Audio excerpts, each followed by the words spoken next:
आज हम चर्चा करेंगे ये संसार किसने बनाया। इस संसार को बनाने वाला ब्रह्म है, और जो यहां जीव आता है वो ब्रह्म का ही अंश है। और जहां ये संसार में जो व्याप्त है वो माया है, यानी जीव, ब्रह्म और माया।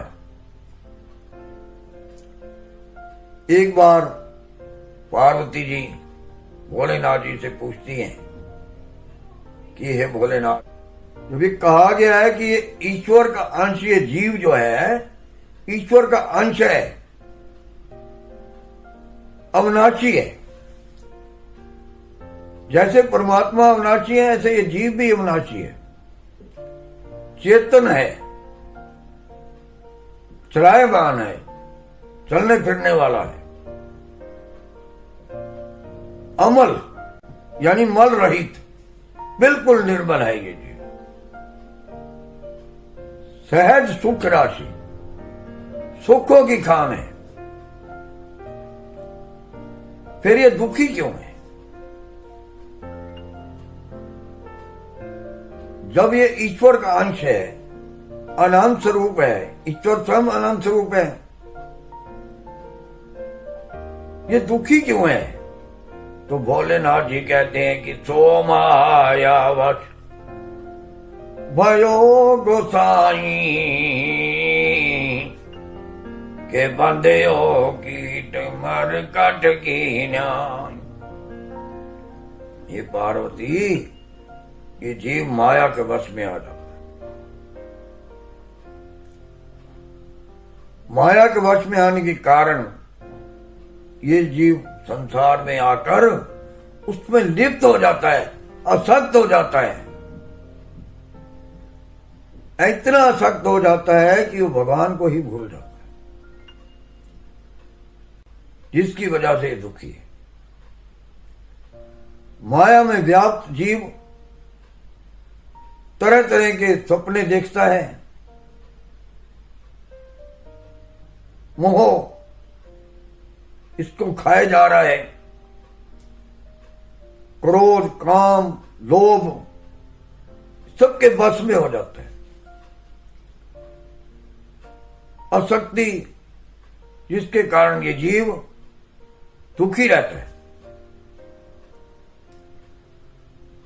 कभी इसको काम घेर देता है, कामनाएं खत्म ही नहीं होती, कभी क्रोध घेरता है, कभी लोभ में आता है, और कभी अहंकार में आ जाता है, मोह में फंस जाता है, जिसकी वजह से ये परमात्मा को भूल जाता है, उसको प्राप्त नहीं कर सकता, उसकी वजह से दुखी रहता है। अगर ये जीव उस मोह माया को त्याग कर ईश्वर की तरफ ध्यान करे तो ये सुखी हो सकता है, क्योंकि परम पिता परमात्मा स्वयं अनंत स्वरूप है। उसका अंश कैसे दुखी हो सकता है? आसक्ति जो है जीव को पता नहीं कहां से कहां ले जाती है। एक बार ऋषभदेव जी के 100 पुत्रों में सबसे बड़े पुत्र हुए राजा भरत। पहले ऋषि मुनि या जितने भी राजा महात्मा थे सब नियम के पक्के थे। जो भी आश्रम बनाए गए हैं हिंदू धर्म में, सबसे पहला ब्रह्मचार्य आश्रम, उसके बाद गृहस्थ आश्रम, फिर उसके बाद वानप्रस्थ आश्रम, और आखिर में संन्यास आश्रम। जितने भी राजा थे सब धार्मिक विचार के होते थे। वानप्रस्थ आश्रम के बाद स्वयं ही अपने राजपाट को त्याग देते और संन्यास लेकर जंगलों में चला जाया करते थे। ऐसे ही भरत ने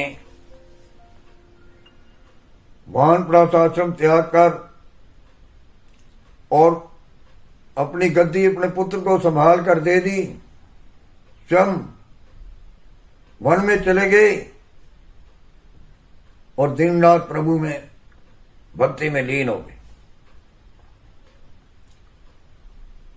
देखो कहां आकर ये आसक्ति पकड़ती है जीव को। सब कुछ त्याग दिया है, राजपाट धन दौलत कुछ भी नहीं छो, मोह को भी त्याग दिया, स्त्री को बेटों को सबको त्याग दिया। वन में आए बैठे हैं, भगवान के लगन लगी हुई है, दिन रात परमात्मा का भजन करते हैं। सुबह शाम स्नान करके अपनी कुटिया में भगवान के भजन में लीन रहते थे। एक बार की बात है, राजा भरत नदी के किनारे स्नान कर रहे हैं। एक हिरनी सिंह की आवाज गर्जना सुनकर भयभीत होकर उस नदी को पार करने के लिए आई, तो उसका गर्भ जो है नदी में ही गिर गया।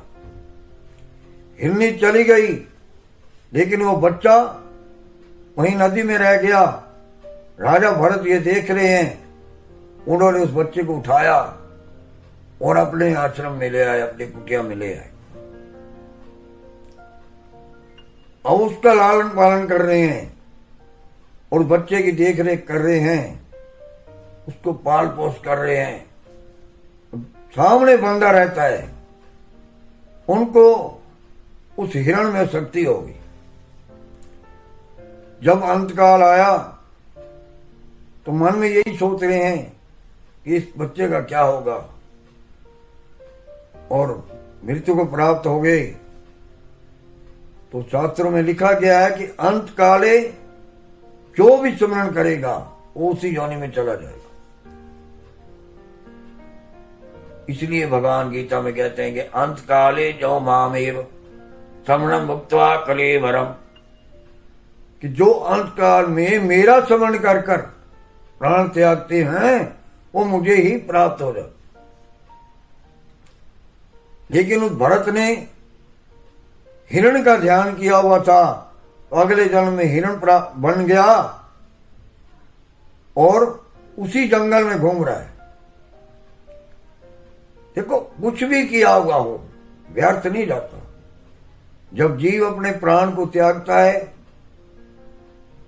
तो 5 कर्म इंद्रियां, 5 ज्ञान इंद्रियां, मन, चित्त, अहंकार और संस्कार उसके साथ जाते हैं। तो भक्ति के संसार तो थे ही, संस्कार थे उसके अंदर। वो हिरण के जन्म में भी उसको याद है, ऋषि मुनियों की कुटियों में, आश्रमों के आसपास घूम रहा है।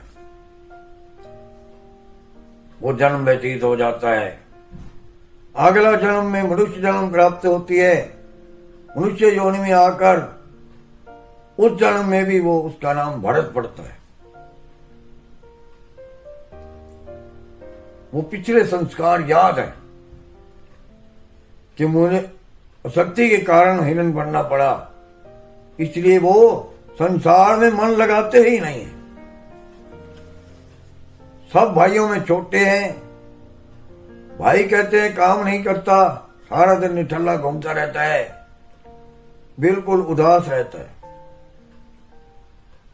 एक दिन भाइयों ने कहा कि जाओ खेत में, फसल तैयार हो गई है, कहीं चिड़िया पंछी फसल को ना खा जाए, खेतों की रखवाली करो। वो चला गया, लेकिन मन जो है परमात्मा में लीन है। वो सोचते हैं कि ये सब कुछ परमात्मा का है, मैं इन चिड़ियों को क्यों भगाऊं। कहते हैं कि राम जी की चिड़िया और राम जी का खेत, आओ खाओ चिड़ियों भर भर पेट। जब ये हाल देखा उसके भाइयों ने कि फसल की भी रखवाली नहीं कर रहा, तो घर से निकाल दिया। ये तो बिल्कुल जड़ है, इसको कोई समझ नहीं है संसार की, तो उसका नाम ही जड़ भरत पड़ गया। वही जड़ भरत आखिर में परमात्मा को प्राप्त करता है। भोलेनाथ जी कहते हैं, जो जीव संसार को त्याग कर परमात्मा की तरफ आकर्षित हो जाता है, उसकी शरणागत में हो जाता है, वो अपने आप ही मोक्ष को प्राप्त कर जाता है। बोल श्री सतगुरुदेव भगवान की जय।